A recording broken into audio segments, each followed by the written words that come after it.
Halo Sobat Asik. Bagi masyarakat Sunda tak akan asing lagi dengan nama Sanjang. Karena hutan di ujung selatan Garut itu Sob, dilegendakan sebagai tempat tilem atau menghilangnya Maharaja Pajajaran, Sri Baduga Maharaja atau Prabu Siliwangi. Secara mistis pun dikenal dengan Harimau Sanjang yang dianggap jelmaan Sang Prabu Siliwangi. Termasuk tempat menaikkan ilmu kedikdayaan dan kanuragan yang tersebar di berbagai tempat. Ada Sanjang 1 sampai Sanjang 9 sesuai tempat mencari ilmu. Perkembangan zaman telah mengubah nama Sanjang menjadi tak seangker dikira. Jika bertandang ke hutan Sanjang, akan berbanding terbalik dengan riwayat-riwayat dulu kala. Cerita harimau yang berlalu lalang dan pohon kaboa yang diyakini memiliki kesaktian telah diabadikan masyarakat Sob. Tapi sebelum lanjut, Mimin ingetin untuk like dan subscribe-nya ya. Oh iya, Mimin juga mau kasih tahu nih, bagi sobat yang cakep-cakep untuk tetap merawat wajah biar kinclong, yuk pakai MS Glow. Ingat beli yang ori ya, jangan tergiur harga murah. Linknya Mimin taruh di deskripsi bawah ya untuk produk MS Glow originalnya. Banyak promo loh. Oke, lanjut. Ke Sanjang, hampir tak pernah ada orang menemukan harimau atau pengalaman mistis. Mengunjungi Sanjang bisa sekedar berwisata meski masih dijaga kealamiannya. Meski demikian Sob, jika mengunjungi tempat yang dikeramatkan, rasa merinding datang dengan sendirinya. Sebab terdapat saung penunggu yang katanya tempat beristirahat menuju Cikajayaan.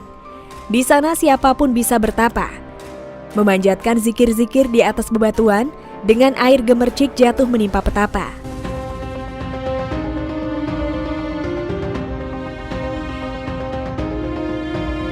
Hutan Sanjang memang masih alami, makanya masuk kawasan konservasi alam yang dilindungi oleh pemerintah. Namun, hutan yang bersentuhan dengan Samudra Indonesia ini sudah ramai oleh pemondokan nelayan, pemancing dan pengunjung yang sekedar jalan-jalan di Pantai Sanjang. Maka siapa saja yang pernah ke hutan Sanjang sekaligus Pantai Sanjang, belum pernah kenyang kalau hanya satu kali menikmati rimbunya hutan dengan keindahan pantainya karena sudah menjadi objek wisata dadakan. Nah Sobat Asik, wajar kalau Sanjang tak seangker yang dikira. Di pantai yang lebih banyak batu karang dengan pasir putih menghampar terdapat kampung nelayan yang bersebelahan dengan tumbuhnya pohon kaboa.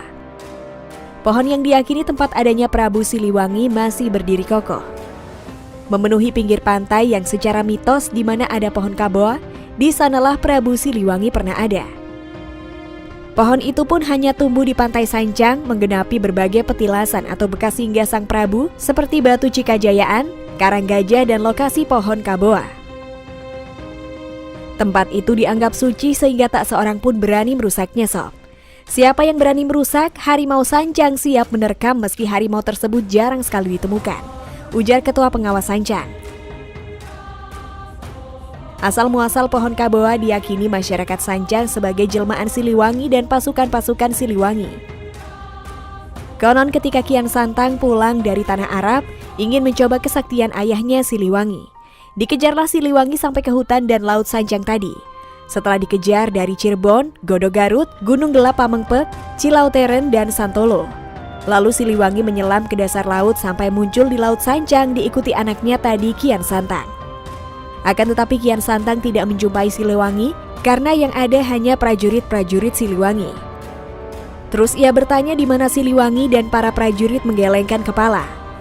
Ketika prajurit-prajurit menggelengkan kepala, Kian Santang melihat kayu tegak berupa tongkat menancap di pinggir pantai. Kian Santang berujar jangan-jangan itulah kayu tegak Siliwangi. Atas prasangka itulah, Kian Santang mengeluarkan perintah kepada siapa yang mengikuti dirinya akan terus menjadi manusia. Sementara yang ikut ayahnya Siliwangi akan menjadi pohon. Maka jadilah prajurit-prajurit yang ikut Siliwangi menjadi pohon tadi yang sekarang disebut pohon kaboa. Kini pohon yang dianggap jelmaan pasukan Siliwangi itu menjadi pohon yang dilindungi pemerintah. Selain memiliki nilai sejarah, keberadaan pohon kaboa juga berfungsi menangkal abrasi pantai dari serangan ombak. Maka tak ada yang berani mengambil apalagi merusak pohon kaboa karena jelmaan pasukan Siliwangi. Mengenai keyakinan, masih ada satu pohon kaboa asli yang dianggap jelmaan Siliwangi. Abidin menyatakan makna hanya satu pohon yang asli adalah berupa keyakinan kepada Yang Maha Tunggal, yakni Allah Subhanahu wa Ta'ala. Ketika manusia yakin Allah itu satu, hakikatnya sudah memiliki pohon kaboa yang satu ini. Begitupun dengan nama Sanjang, diyakini memiliki arti sa, artinya sarasa urang, rasa urang ka batur, rasa batur ka urang, satu rasa kita ke orang lain dan rasa orang lain ke kita. Serta kata Cang artinya menggantungkan diri ke Yang Maha Memiliki, yakni Allah Subhanahu wa Ta'ala. Jadi Sanjang berarti bagaimana manusia saling merasakan perasaan manusia dengan manusia dengan alam dan manusia dengan Tuhannya. Maka itulah Sanjang. Bagaimana menurut pendapat Sobat Asik? Jangan lupa untuk tulis komentar kalian di bawah ini ya.